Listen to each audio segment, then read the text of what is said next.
Si queréis, aplaudimos y os damos a todos un aplauso fuerte y merecido. De verdad, desde el Ayuntamiento de La Rinconada es un placer recibir a gente joven en este Teatro de la Villa en un día muy importante, en el día que comienza Estación de las Letras 2023. Así que buenas tardes, muchas gracias.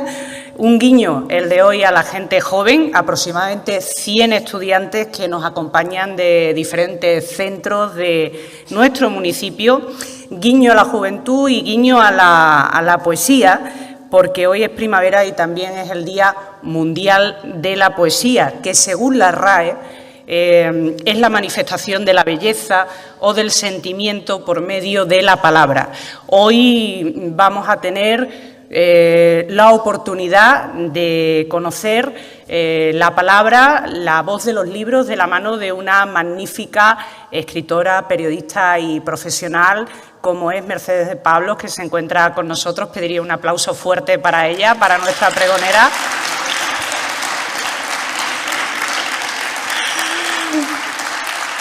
Saludo también a nuestro delegado de Urbanismo y teniente de alcalde, José Manuel Romero Campos, que se encuentra con nosotros, al sector de las librerías, que también está representado, y a escritores de nuestro municipio con muchísimo talento, que me consta que también nos acompañan. Así que muchísimas gracias a todos. Quiero deciros que escribió un gran poeta, Pablo Neruda: si no escalas las montañas, jamás podrás disfrutar el paisaje. Y vamos a hacerle caso a Pablo Neruda, vamos a hacerle caso a lo largo de esta semana y vamos a proponer precisamente un viaje por los libros, un tren de libros para descubrir muchos paisajes repletos de conocimiento, de emoción y de aventuras, paisajes de cultura. Arrancamos motores, como hemos dicho, con el pregón hoy de Mercedes de Pablos. Ella va a ser la maquinista de nuestro primer viaje importante. Saludo también a quienes nos siguen, porque este pregón se va a dar en streaming a través de las redes sociales, a través de Internet. Saludo, por tanto, a quienes nos escuchan o nos escucharán a través de Internet.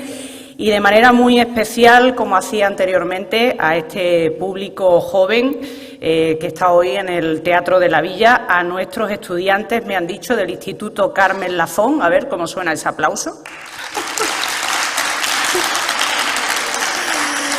Y también a los estudiantes del Instituto Miguel de Mañara.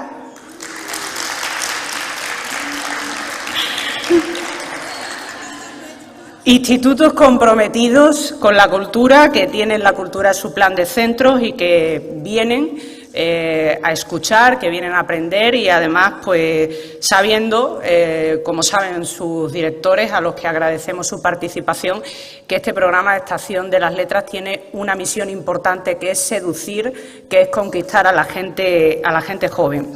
12 semanas tenemos por delante de encuentro con las letras. 3 meses. Queremos convertir a La Rinconada, a nuestro pueblo, en una ciudad del libro. Vamos a tener un gran mapa de propuestas literarias, vamos a tener numerosas novedades, con medio centenar, atención, de escritores, de escritoras, de poetas, de periodistas, entre ellos destacadas firmas nacionales como Luz Gabás, como Máximo Huerta, Inma Rubiales, Lorenzo Silva, Fernando Iwasaki, Ignacio Garmendia o Cristina Campos, entre otros. Vamos a tener un mapa para descubrir las obras que han merecido distinciones del tallaje del Premio Planeta o el Premio Fernando Lara en sus últimas ediciones, que son distinciones muy importantes. Un mapa que ubica salas de lectura, institutos, colegios, teatros, exposiciones y parques. Parques también, porque de eso se trata, de ser un territorio abierto a seguir sembrando senderos de creación de la mano de todos los géneros y arropados por el encuentro también con el arte y con las artes escénicas. La Rinconada lanza hoy su gran pacto por las letras, un proyecto semilla que suma a las librerías, que suma a la comunidad educativa, que suma a colectivos ciudadanos, que suma a nuestras bibliotecas, que suma a la juventud y que quiere sumar también a las familias, porque debéis entender que siempre es buen inicio aprender a leer en familia. Eso nos ilusiona, nos motiva, como compartir buenas historias desde edades tempranas. El destino de este tren bien lo merece.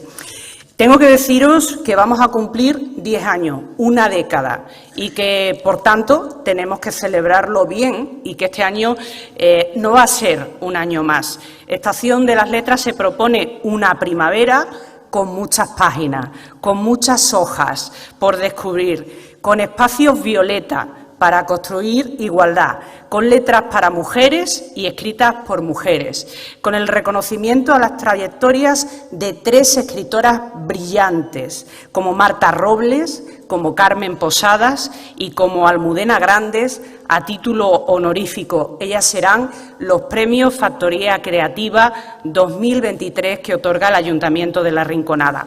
Vamos a empoderar la poesía, que no es un género menor y hoy la reivindicamos, y contaremos con todo un embajador como es Luis García Montero, que es uno de los poetas más grandes de todos los tiempos y que además dirige el Instituto Cervantes.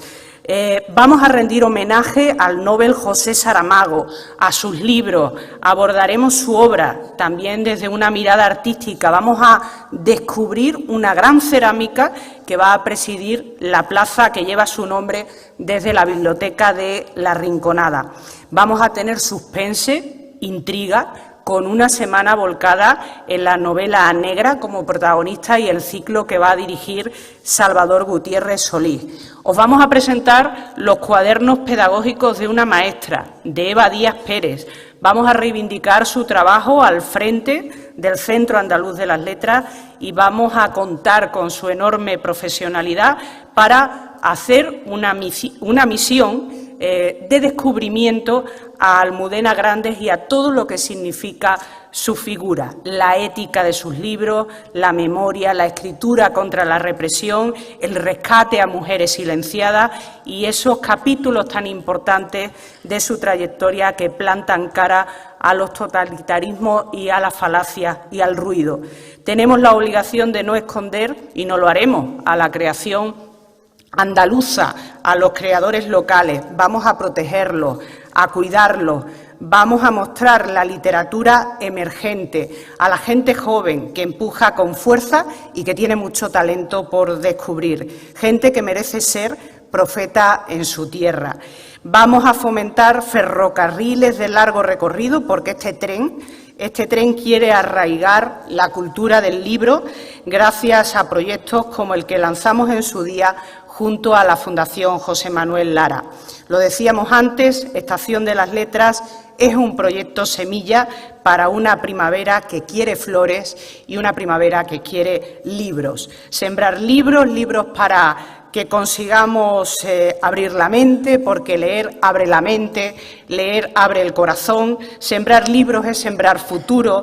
Si leemos nos va a ir mejor profesionalmente, si leemos creceremos en capacidades personales. Tenemos muy claro, y sois jóvenes, que la juventud que lee mira adelante y seguro llega más lejos, que un pueblo que defiende los libros es un pueblo con paisajes para vivir mejor. Un pueblo que lee es un pueblo que respira paisajes con más libertad. Nosotros decimos que somos un gran pueblo y lo seremos también desde los libros y desde la lectura. De leer se trata, vamos a seguir reclutando lectores y como ella, como Mercedes de Pablo, con una gran pregonera para esta ocasión. Mercedes, infinitas gracias.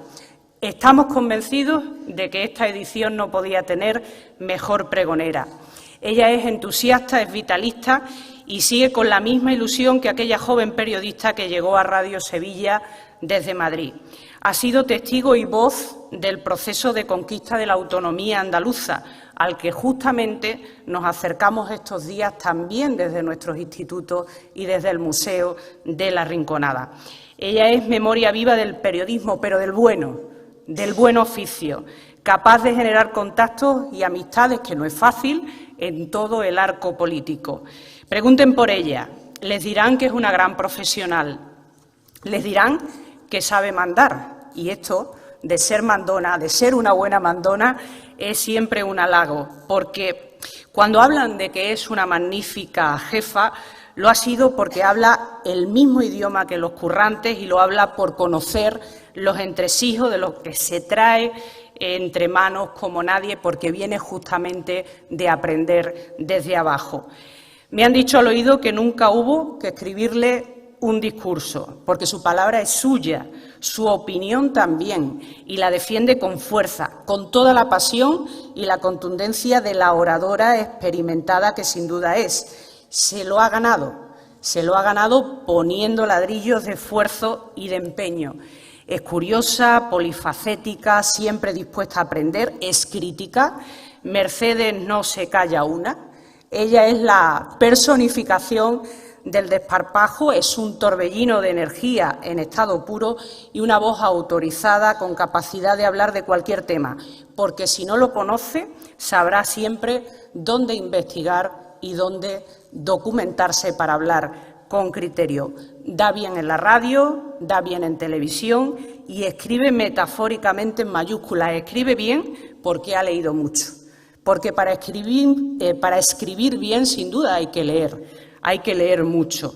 Y escribe bien porque tiene un don para hacer magia con las palabras, como ese clan o aquelarre de escritoras que conforma junto a Pilar del Río, Eva Díaz Pérez, Marta Carrasco o Charo Ramos, amigas y periodistas, activistas y defensoras de la cultura. Y sí, cultura.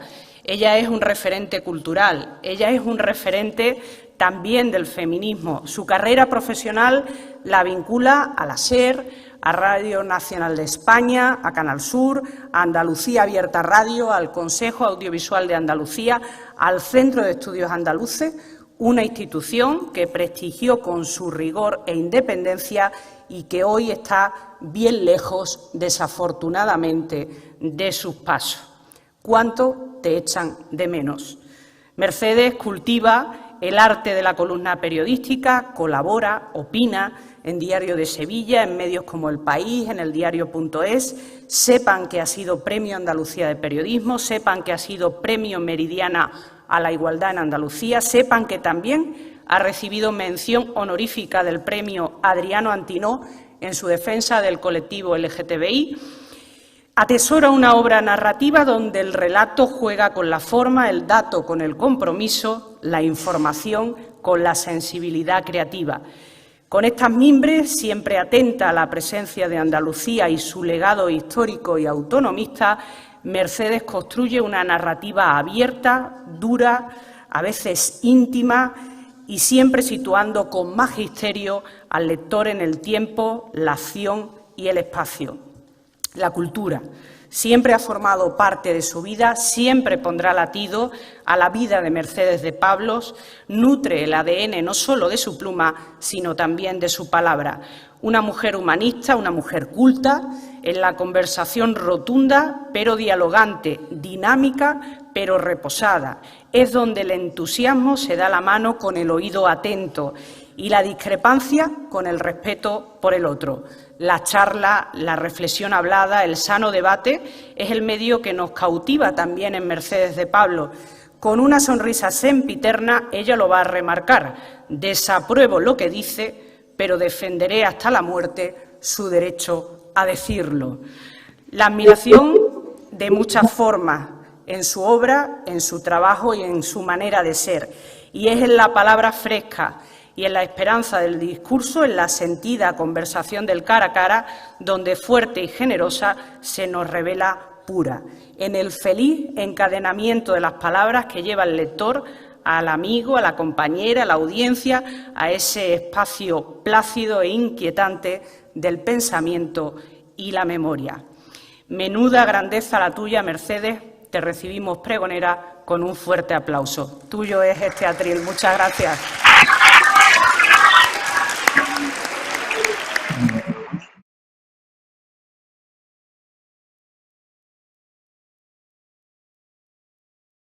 Aquí el delegado de urbanismo, porque yo creo que tenemos que construir los libros y habitar las calles. Y esa es la verdadera cultura que nadie como en Andalucía, nadie como los andaluces sabemos hacer. Y gracias a todos vosotros, yo espero que no os hayan tenido que amenazar para que estéis todos aquí, y yo espero que… le decía a Raquel que para mí es un momento que estoy muy nerviosa. Y estoy muy nerviosa porque creo que no hay nada más hermoso que seducir con las palabras. Es un sueño, ni peor pesadilla que aburrir con las palabras. Y yo espero que no ocurra esto segundo. La estación de las letras. Dicen que hay dos palabras que abren todas las puertas: tira y empuja. Y es verdad. Pero en la vida tenemos puertas que se tocan, puertas de cristal, de madera, de tela incluso, y puertas imaginarias. Las puertas que nos enseñan ese mundo invisible que es la parte mágica de nuestra realidad. Y para esas otras puertas hay tres palabras que son imprescindibles. Érase una vez. Cerramos los ojos y decimos: érase una vez. Y los palacios de Malaquita, de Rubén Darío, los velos de Serezade o el botijo roto de Lazarillo se nos cuelan en la cabeza como un pensamiento que sabe que viene a casa. Porque los lectores somos la casa de los libros. Érase una vez. Los libros existen también en las bocas. El primer libro de nuestra vida seguramente nos lo cantaron en la cuna. Este niño chiquito no tiene cuna, su padre es carpintero, le va a hacer una. Ea, ea, mi niño tiene sueño, bendito sea.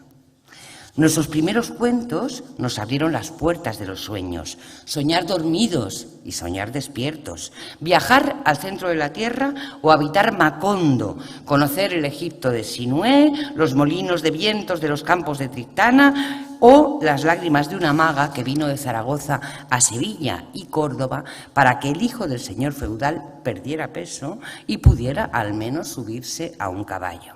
Y es que Julio Verne, Mica Baltari, Gabriel García Márquez, Miguel de Cervantes o Matilde de Irisarri, por citar solo a unos pocos, continuaron esa nana, los érase una vez, que nos llenaron los sueños de prodigios, de fantasía, de palabras que nombran y renombran el mundo. Yo he visto a la regenta pasear por Vetusta, Oviedo, y a don Álvaro llorar su infortunio y la fuerza del sino desde una torre de un probable castillo del río de este río, desde aquí hasta Gelbes. Yo he visto una palabra leyenda, una palabra cuento, una palabra canción, una palabra verso. Esta es la estación de las letras porque siempre esperamos el tren cargado de palabras. Al principio fue el verbo, la creación, la poiesis, que decían los griegos. Pasamos de mono a humanos con el milagro de la espalda recta y el súper milagro de la palabra. La palabra, el mayor y mejor invento que el hombre, la mujer, la raza humana hayan creado jamás. Tal vez por eso nos ponemos muy serios cuando damos nuestra palabra. Te doy mi palabra. Existo porque me nombras, dijo el poeta. Somos porque nos nombran, porque alguien una vez nos llamó por nuestro nombre y porque una madre, un padre, un abuelo, una abuela deslizó su dedo por nuestra cara y los nombró como si fuera un dios entretenido. Los ojos, los oídos, la frente, el pelo, las orejas, la boca, la boca. La puerta de aterrizaje de los pensamientos. La sala de embarque de los mejores viajes. Más, mucho más. Es la mano que mece la pluma, el clic que abre la cueva de Aladino de las maravillas, el abracadabra de la literatura. Literatura que es Cervantes y es Shakespeare y es también Pulgarcito, dejando miguitas por el camino, y es la manzana de Blancanieves y es el terror de la Guarracana que es un cuento que nos contaban en Aracena en las noches sin luna. Literatura que es Ojos verdes de Quintero y que es María Calas cantando Castariva, que es Carmen del francés Mérimée y es la Ay Carmela de la España rota. Literatura que es amor a las letras y los mundos mágicos que traen en su regazo. Soy redonda como el mundo. Sin mí no puede haber Dios. Papas, cardenales, sí, pero pontífices, no. Así me enseñó mi madre la O, con una adivinanza. Qué hermosa manera de aprender la lengua, jugando, queriendo, jugando a querernos. ¿Cuándo se decidió que en las escuelas las palabras se convirtieran en cadáveres expuestas a la ciencia forense? ¿Cuándo se ganó esa guerra que ha convertido las bellas, poderosas, vivas palabras en sujetos fragmentados? Morfema, fonema, lexema. ¿Cuándo dejamos de hacer caso a los cuentos que nos cantaron, que nos contaron en la cuna? ¿Cuándo olvidamos a nuestras primeras maestras de libros escritos en el aire y al oído? Nah, eso otros. Nosotros aquí, en La Rinconada, no. Esta estación de las letras es una estación de vida. No encerramos los libros, ni le ponemos peanas o los momificamos a mayor gloria de autores petrificados por la historia y el monóculo de los que encierran saberes. Esta es una estación de vida, de libros que son vida de palabras vivas, y sueltas, y libres, y despendoladas, dramáticas y chistosas, hondas y ligeras, grandes y pequeñas, con tilde y sin tilde, con solo adverbio y con solo adjetivo.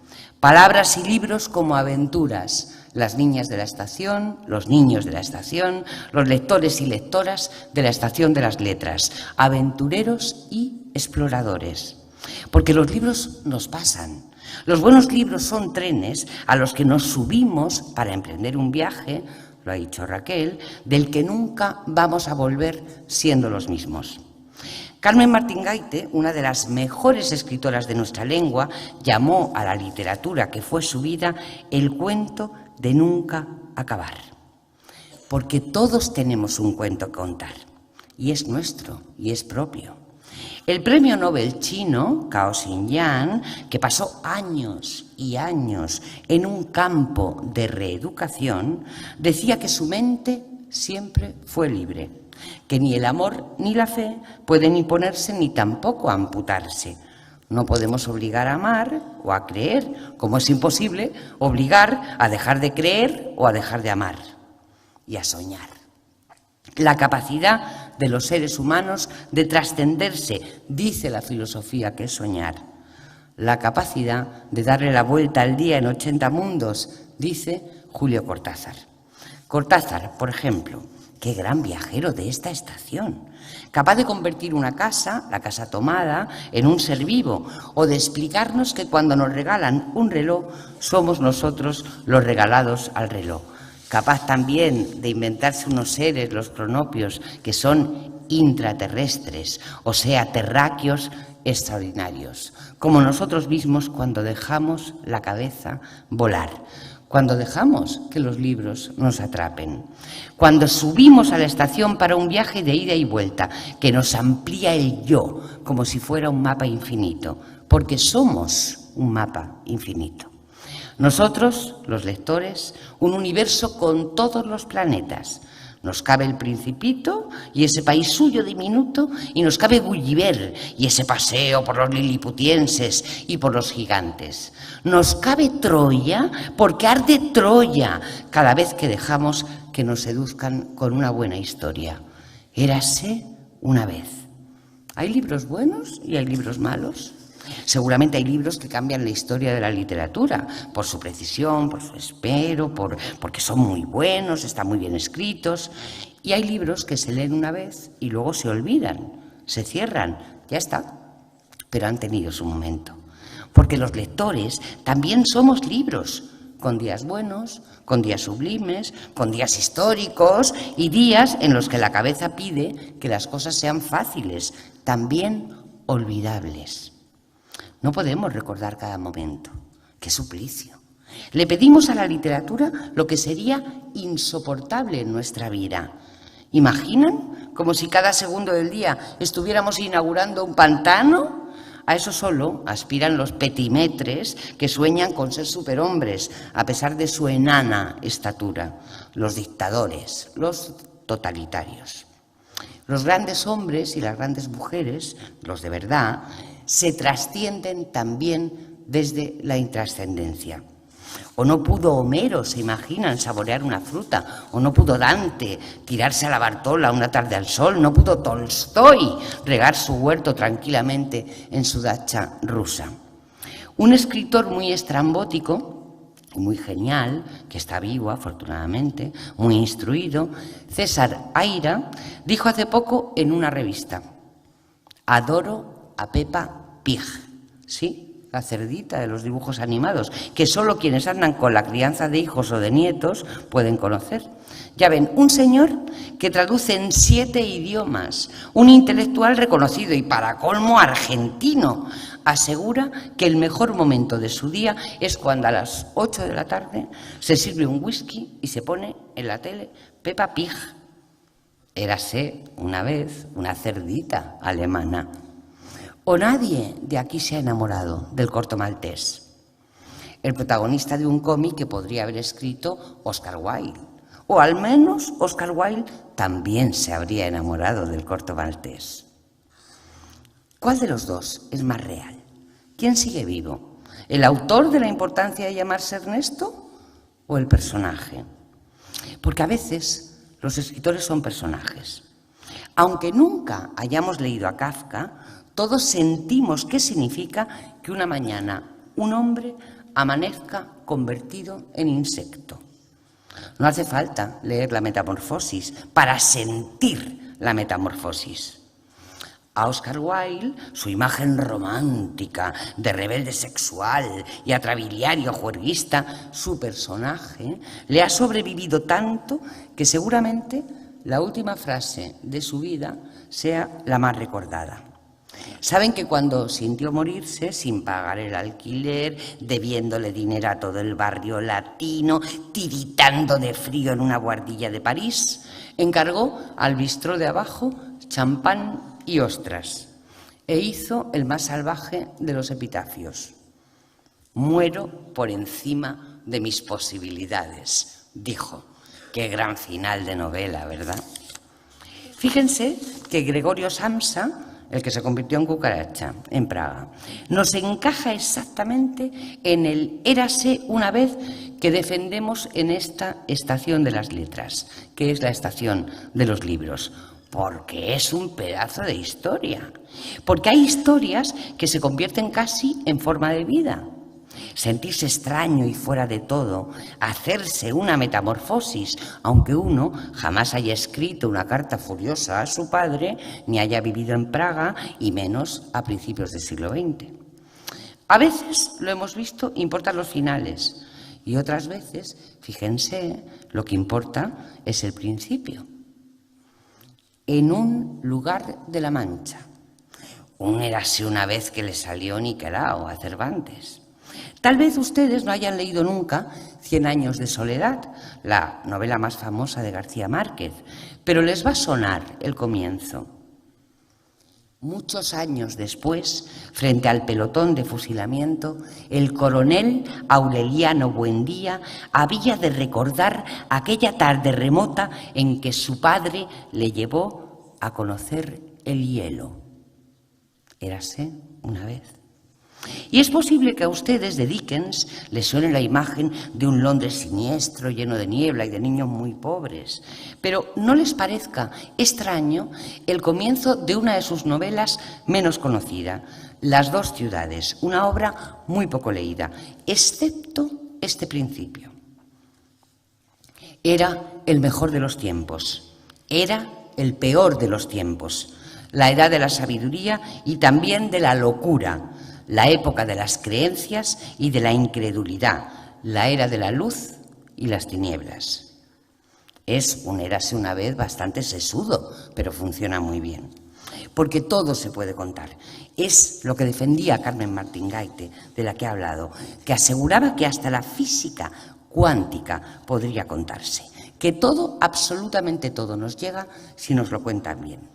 Por ejemplo, hoy ha muerto mamá, o quizá ayer, no lo sé.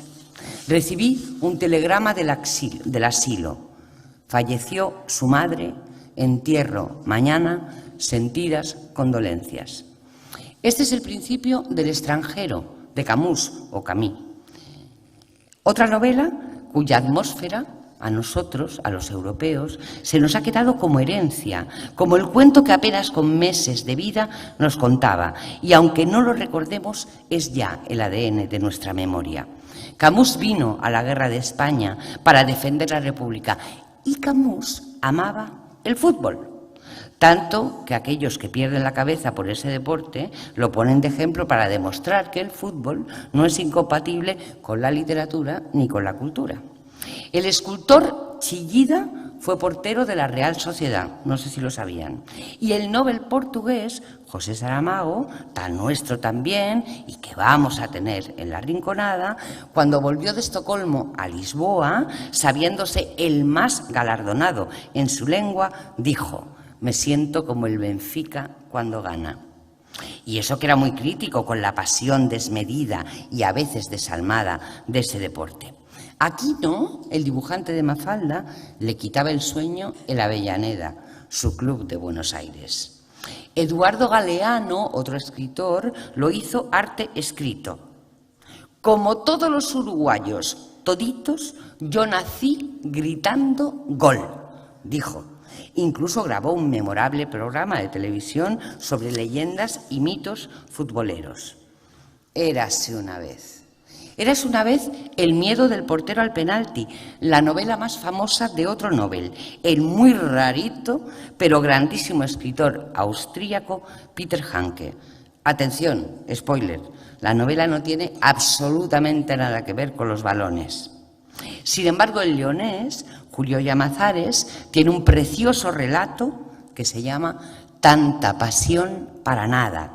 El cuento de la gesta legendaria del futbolista, no sé si lo voy a pronunciar bien, Djukic, puede ser Djukic.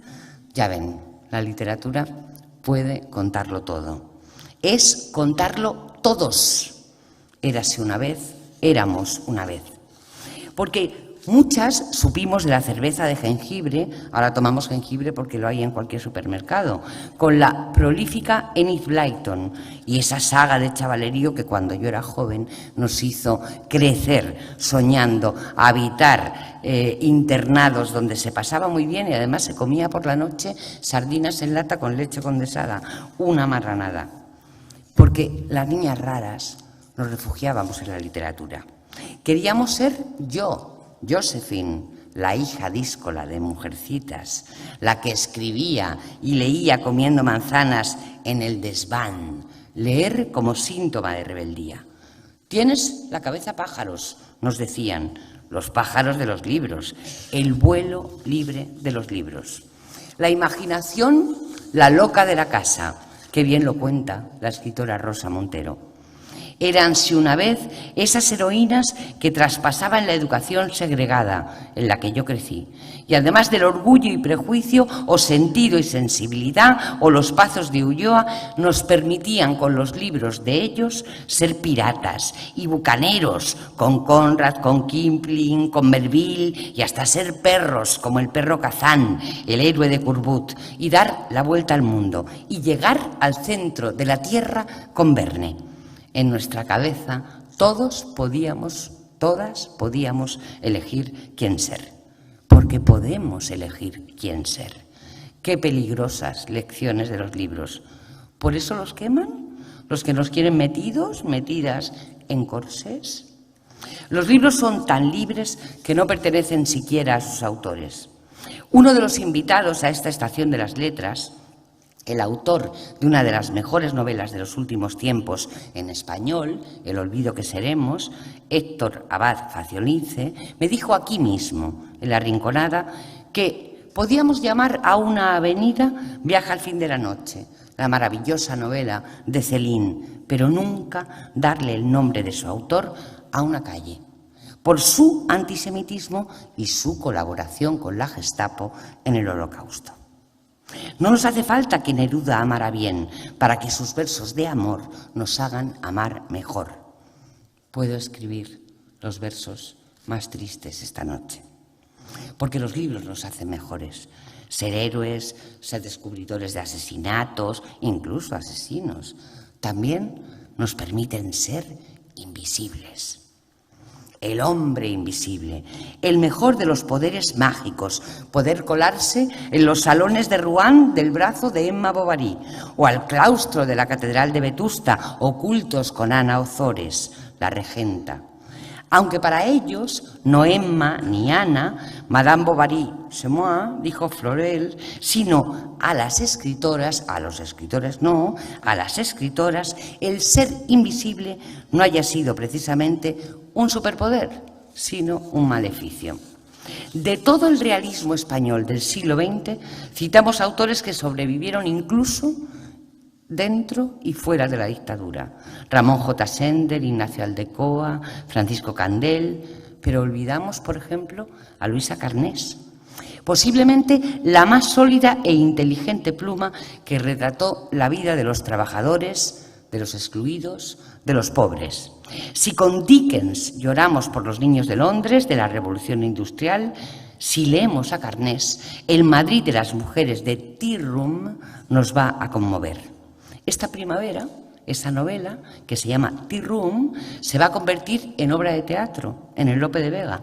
Una hija de la Rinconada, una vecina de la Rinconada, la actriz Paula Iwasaki, va a estar en el elenco. No nos la podemos perder. Pero no se pierdan tampoco la novela. Saben que Carnés, y hablo de fútbol, fue la primera mujer en Europa que hizo crónicas de fútbol en un periódico que se llamaba As, y es el padre del que hay ahora. Josefina Carabias, una de las grandísimas del periodismo español, autora también de libros y crónicas a la altura de Chávez Nogales, y por supuesto de mayor enjundia que otros renombrados, también escribió de fútbol. No lo sabíamos, no lo sabemos, porque eran invisibles. Érase una vez una mujer que escribía para que su marido pusiera su nombre en sus muy exitosos libretos de teatro. Otra sevillana, tan joven como Paula Iwasaki, Laura Hoffman, ha llevado este año al cine la vida de María Lejárraga, en el siglo que la leyó. Martínez Sierra se llamaba ella, la autora del Sombrero de tres picos, al que Falla le puso su inmortal música. María Lejárraga siempre escribió oculta bajo el nombre de su marido. Por robarle, a María le robó hasta Walt Disney, ya en el exilio y muy mayor, porque una idea de Lejárraga se convirtió en La dama y el vagabundo por la cara. Porque también leemos historia y ensayo y hasta economía y leemos política, el cuento de nunca acabar, aunque estoy acabando, Podemos saberlo todo si nos lo explican bien, o al menos un todo suficiente. Decía Borges que la religión era la rama más hermosa de la literatura fantástica, pero también lo decía de la historia. ¿Y qué decir de las memorias? Qué hermoso género el de las memorias. Hay vidas escritas, tal vez falsas, que más nos da, si todos nos falseamos un poquito, que son tan apasionantes como la mejor de las películas. Y hay memorias que nos hacen entender la memoria de nuestra propia historia. También en eso han estado las mujeres ocultas, aunque para vengarse, todas ellas, ahí tienen ustedes, pueden leer las cartas de Elena Fortún, la que escribió Celia, ¿se acuerdan? O las tórridas cartas de amor a Pérez Galdós de La más grande, de Pardo Bazán. Érase yo, una vez, érase tú, una vez. Leer, pronunciar tu nombre, mi nombre, el nombre de las cosas, el nombre de la rosa, el nombre de la risa. Porque no olvidemos tampoco el humor, no olvidemos la risa en esta estación, los juegos de palabras, las adivinanzas, Muñoz Seca, Chesterton, Javier Poncela, Eduardo Mendoza, esa sorna triste de Vázquez Montalbán, los disparates de Felipe Benítez Reyes, los cuentos de Fernando Iwasaki, el humor, y termino, en un poema de Ángel González. No hay mejor final para un mutis en esta estación y en el Día Internacional de la Poesía. Le comenté: me entusiasman tus ojos. Y ella dijo: ¿te gustan solos o con rímel? Grandes, respondí sin dudar. Y también, sin dudar, me los dejó en un plato y se fue a tientas. Que nunca nos falte la luz de las palabras, escritas, dichas, susurradas, cantadas, reídas, subrayadas, gritadas, que nunca dejemos de contar. Érase una vez la estación de las letras, que no tiene final. Gracias. A ustedes.